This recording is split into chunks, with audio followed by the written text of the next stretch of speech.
हिंदी की तैयारी के लिए चैनल को सब्सक्राइब करें और नई वीडियोज की जानकारी भी आपको मिलती रहे, इसके लिए घंटी भी दबाएं। राजेंद्र टोंकी कहीं लिखते हैं कि अब भी है कहीं जहन में वह एक खलिश सी, अब भी है कहीं जहन में वह एक खलिश सी, ठहरा हुआ वक्त गुज़र क्यों नहीं जाता। गर सच है जो उभरा है वो डूबा भी है तो फिर ये दर्द का तूफ़ान उतर क्यों नहीं जाता। नमस्कार दोस्तों, स्वागत है आपका एक बार फिर से सरयू की जो टेस्ट सीरीज चला रहे हैं उसके भाग 13 के अंदर। आज हम सरयू के गद्य जो अध्याय है वहाँ से प्रश्नों का संकलन कर रहे हैं। मैं हूँ आपका दोस्त आदि गणेश। वीडियो अच्छा लगे तो लाइक करें, शेयर करें और चैनल पर नए हैं आप तो चैनल को सब्सक्राइब करके घंटे के निशान को दबा लें ताकि जब भी हम नया वीडियो डालें उसकी सूचना आपको मिलती रहे। कुछ ही देर बाद में जो अपने जीके का फर्स्ट पेपर है उस हेतु टेस्ट होने वाला है, तो तैयार रहें उसके लिए भी आप। चलिए, आज का जो अध्याय है गुल्ली डंडा जो कहानी है मुंशी प्रेमचंद कृत, वहाँ से प्रश्नों का संकलन है। पहला देखिए, परिचय देख लेते हैं थोड़ा कि प्रेमचंद का जन्म कब और कहाँ हुआ। तो जुलाई 1880 में हुआ था, वाराणसी के निकट लम्ही गांव में। अगर इनके मूल नाम की बात करें तो मूल नाम था इनका धनपत राय श्रीवास्तव। ये विधवा विवाह के समर्थक थे, तो इन्होंने विधवा विवाह का समर्थन करते हुए किसके साथ विवाह किया था? शिवरानी देवी के साथ 1906 के अंदर। कि खुद ने विधवा विवाह का समर्थन करते हुए एक उदाहरण भी रखा था। उर्दू में प्रेमचंद किस नाम से लिखते थे? तो वो लिखते थे नवाब राय से, ठीक है। और हम बात करें इन्हें उपन्यास सम्राट कहा जाता है, तो ये उपाधि देने वाले कौन थे इनको? शरद चंद्र चट्टोपाध्याय, इन्होंने इनको उपन्यास सम्राट की उपाधि दी थी।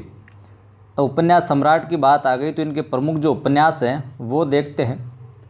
सेवा सदन 1918 ईस्वी, वरदान 1921, प्रेमाश्रम 1922, रंगभूमि 1925, कायाकल्प 1926, निर्मला 1927, गबन 1931, कर्मभूमि 1932, गोदान 1936, मंगलसूत्र 1936 जो अधूरा रहा था और इनके पुत्र अमृत राय ने उसको पूर्ण किया था। फिर आगे देखते हैं सातवां, इनके प्रेमचंद कृत जो नाटक है प्रमुख, उनमें करबला, संग्राम और प्रेम की वेदी। करबला, संग्राम और प्रेम की वेदी। अगर रचनाओं की बात करें, पत्रिकाओं की बात करें तो इन्होंने हंस, जागरण, माधुरी इनका संपादन किया था। अब देखते हैं इनकी प्रमुख कहानियाँ। बहुत महत्वपूर्ण है ये कहानी अभी। सौत 1915 में, पंच परमेश्वर 1916 में, बलिदान 1918, आत्माराम 1920, बूढ़ी काकी 1921, विचित्र होली 1921, विध्वंस 1922, हार की जीत 1922, सवा सेर गेहूँ 1924, शतरंज के खिलाड़ी 1925, कजाकी 1926, सुजान भगत की बात करें तो 1927, पूस की रात 1930, ठाकुर का कुआं, ईदगाह, नशा, बड़े भाई साहब, ये इनकी प्रमुख कहानियाँ हैं। कहीं तो आपने पढ़ भी रखी होगी। नौवां प्रश्न है, जो गुल्ली डंडा कहानी है उसके अनुसार मनुष्य के बीच में जो प्राकृतिक स्वाभाविक नैसर्गिक संबंध होता है वो कौन समाप्त कर देता है? पद और प्रतिष्ठा। जब पद और प्रतिष्ठा मिलने लगती है तो लोगों के बीच में नैसर्गिक संबंध होता है वो समाप्त कर देता है, समाप्त हो जाता है। ये गुल्ली डंडा अध्याय में बतलाता है। कथानायक किसका लड़का है? थानेदार का।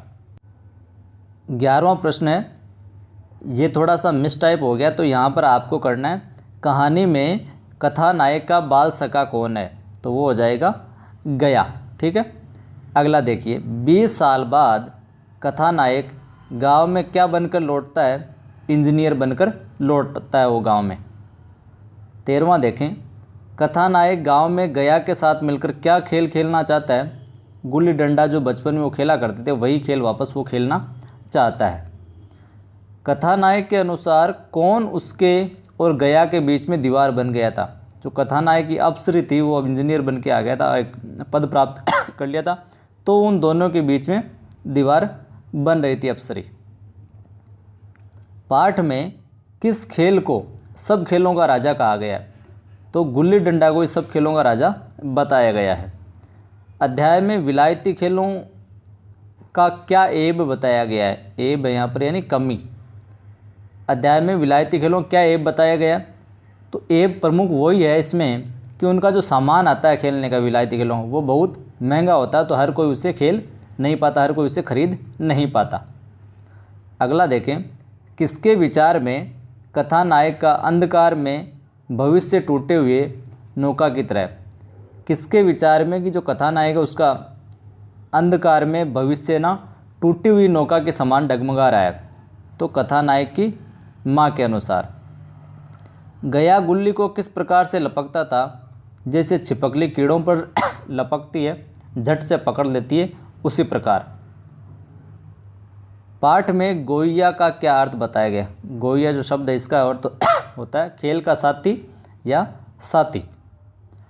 हाँ मेरे गुलाम हो, प्रस्तुत कथन में गुलाम किसे कहा गया? कथानायक को, और ये कहता है गया। जब तक मेरा अमरूद नहीं दोगे मैं दाव न दूंगा, ये कथन किसका है? कथानायक का। कथानायक फिर गया से कहता है कि जब तक तुम मेरा अमरूद नहीं दोगे ना मैं दाव भी नहीं दूंगा। कथानायक उसी ज़िले का दौरा करते हुए कस्बे में कहाँ पर ठहरा था? तो डाक बंगले में ठहरा था कथानायक।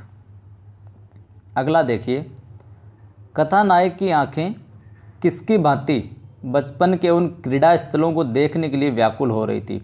तो जैसे प्यासे पथिक की भांति, जैसे प्यासा पथिक होता है वो पाने के लिए व्याकुल रहता है, उसी प्रकार यहाँ पर कथानायक था। मतई, मोहन, दुर्गा सब कहाँ है? उपयुक्त कथन किसने किससे पूछा? ये जब कथानायक जब गांव में वापस लौटा था तो कथानायक ने गया से पूछा कि ये सारे के सारे भी कहाँ पर है आजकल। अगला देखिए, लड़का दौड़ता हुआ गया और एक क्षण में एक 5 हाथ के काले देव को साथ लिए आता दिखाई दिया। यहाँ पर काला देव किसे कहा गया? गया को। कथानायक और गुल्ली डंडा खेलने के लिए बस्ती से कितनी दूर निकल गए थे? कथानायक और जो गया थे वो गुल्ली डंडा खेलने के लिए बस्ती से कितनी दूर निकल गए? 3 मील।